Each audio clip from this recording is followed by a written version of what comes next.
all things are interrelated. We have to study more to find out just how detailed it is. We don't know that, so we think that the human being is the highest production in nature, the greatest achievement. The human being has loused up more of nature and his own kind than any disease.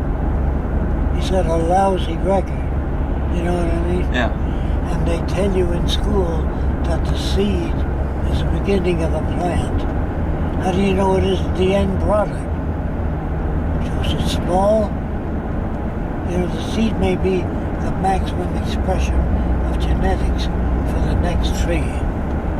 A child, I say, is the beginning of an adult.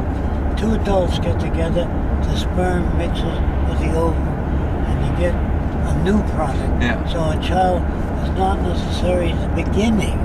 It's a transmission and the end product, not the beginning. The seed is the end product. Not to me, it's not the beginning. Now a tree has in a seed the memory of the whole tree. Yeah. Every leaf, the bark, the metals I have, the memory metals only have one memory.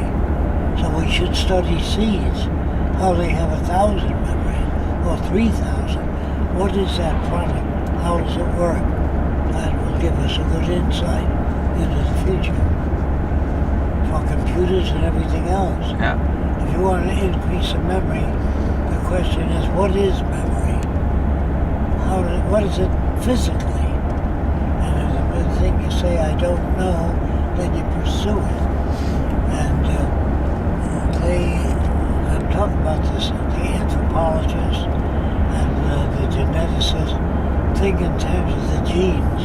Yeah. They think that there's a Republican gene nowadays. That's stupid because you're a Republican because you're in a Republican environment. Yeah. It's easier for me to understand, but I don't think there's a communist gene or a gay gene. I think you're made that way by different aspects of your environment. So to me, there's no good, bad, no right, no wrong. Man makes all that up. He says you're driving on the wrong side of the street. Or in America, you'd get a ticket for driving on the side of the street. So, right, wrong, good, bad. I said King Solomon had 1,000 wives. The people that read the Bible respect him. He'd be arrested today as a super bigamist. And a judge does nothing all day long but judge people. The Bible says, judge not, lest you be judged. So they're all acting in violation of their own beliefs. Yeah. You have to swear on the Bible. Man could be a fantastic organism, or he could be a jerk and destroy the earth. The next 20 years will tell you whether there's intelligent life on earth. I doubt it today. You know what I mean? Yeah. As long as you have armies, navies, ballistic missiles, nuclear bombs, cobalt bombs, submarines that have more destructive power in one submarine, one missile, than all the wars in history. Is that intelligent life? So I doubt it. But we could be. You know what I mean? It's paradise or oblivion. No in between. And if we don't accept the responsibility for our own future, others will do our thinking for us. Yeah. It's called fascism. Or just democracy with multinationals at the top. It's not easy to turn people around. It's easier to burn you alive than call you a witch. Yeah. And to change all the books.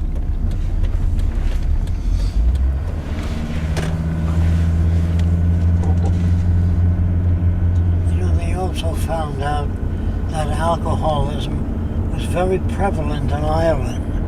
Yes. And did you know that eating potatoes, a lot of potatoes, give you a high propensity toward alcoholism? Oh, I didn't know that. See, the Jews never used to have alcoholics. When they begin to eat more potatoes, The Jews are getting alcoholism now. So there's so many different things that we have to study. When people keep saying to me, what will people do when machines do everything? We haven't even begun to examine what can be done. We don't even know how a single cell divides today. And Einstein said, when I was a kid, he said, I'd like to understand the mind of God. I said, look, by that he meant how nature works. Just try to understand how a single cell divides. Don't be so ambitious. To understand the mind of all of nature. That's bullshit words. And I used to ask Einstein, how do you conceive of the future? He says, I don't deal with that. He doesn't. He was a socialist, but he never touched government, how it works, how money works. He was in celestial mechanics. And then there's a guy in the wheelchair who can't even talk anymore. And he talks about particle physics. You know who I'm talking about? Hawkins, isn't it? Stephen Hawkins? Yes. Yeah. Now Stephen Hawking, to me, is not a scientist. Otherwise he'd look at the Earth and say, my God, it's falling apart. I better concern myself with how to restore the Earth and invite.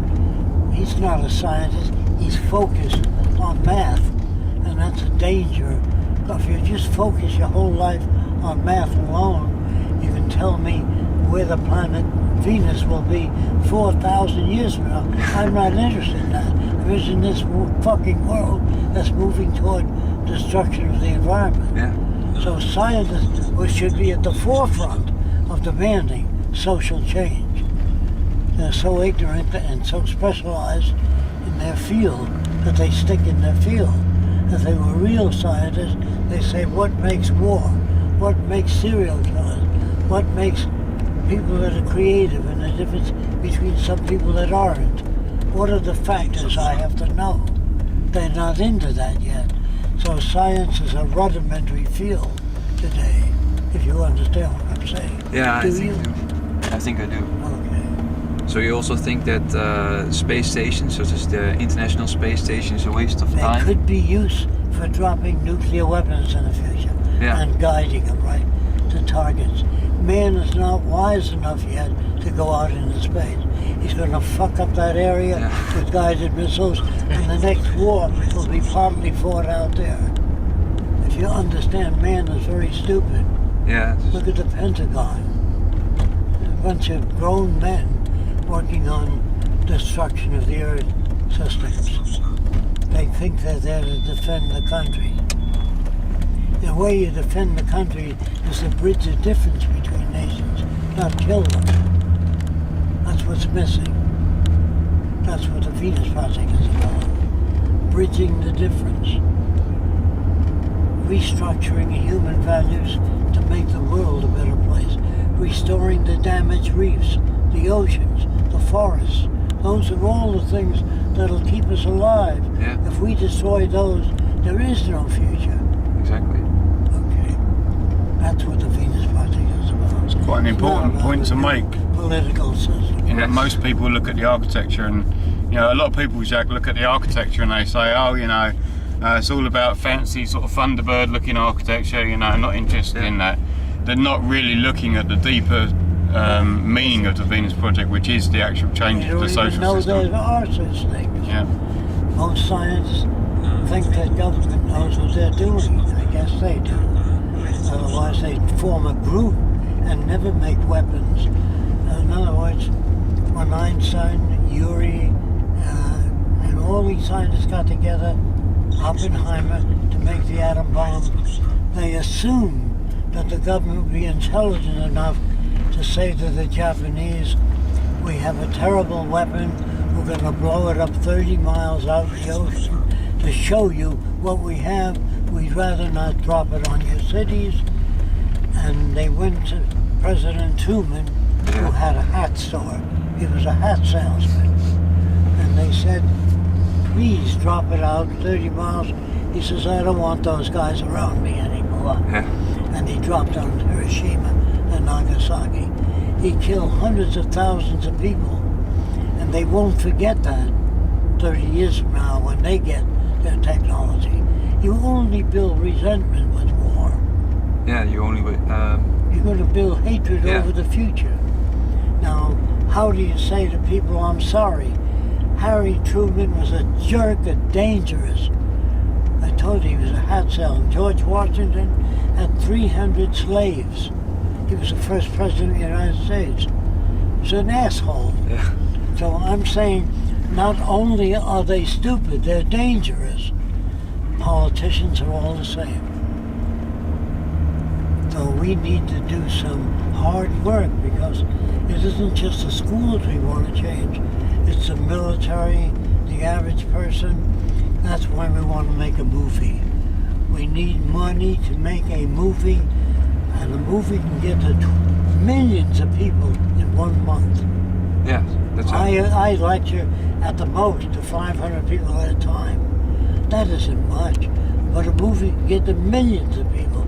And all the guys that make these liberal movies show you how corrupt some politics are without offering a substitute, a direction, an alternative. You leave people in midair. Yes. Like You know Alex what I'm Jones, talking yeah. about? Yeah, Alex Jones makes. We have to write to these guys that have the money and the power to make movies, to get behind the Venus Project, otherwise there'll be no future. I have tremendous fear of human stupidity. Because it's not their fault either. They're brought up in an environment that says you live in the greatest country in the world. You know. So I'm really very much afraid of normal people. You understand? No. I have fear of their judgment. Normal people? Normal means fucked up. Oh. Remember I used the word normal. Okay. It means distorted by society. Oh, it means indoctrinated. What? It means indoctrinated? Yes, Okay. indoctrinated the false values, not just indoctrinated. The gods and demons. In the Arab world, they say it is the will of Allah. If I design a bridge and it caves in, and I say it's the will of Allah, Yeah. you say, fuck you, it's your math that's off. Yeah. You know what I mean? Yes. They can blame anything on the will of Allah. The death of a child, the will of Allah. It's a disease which we haven't learned to conquer yet. You know, ruptured appendicitis, whatever it is, it's not the will of Allah. And that's what I mean by I'm afraid. And the science, Christian scientists think that if you trust in medicine, you don't trust in God. So if your kid's stomach turns blue and they get high fever, you know it's in his hands, so you pray to him instead of taking him to the hospital. If the kid dies, the people says, I have faith in God, and he will turn it around. If you go to a doctor, you don't have faith in God. Yes. They're brought up that way. Are they bad? No. No parents are bad. They don't want their kid to die, but they're told it's in his hands. Even doctors talk that way. After the operation, they, well, my son lived, and I said, that's in his hands from now on. You know what I mean? Yeah. And that's not good. Just say we don't know enough about the disease to fully handle it. We don't know what will happen from here on out. That's honest. When a doctor says it's in his hands, that's placating the gods. Like bringing an apple to the teacher.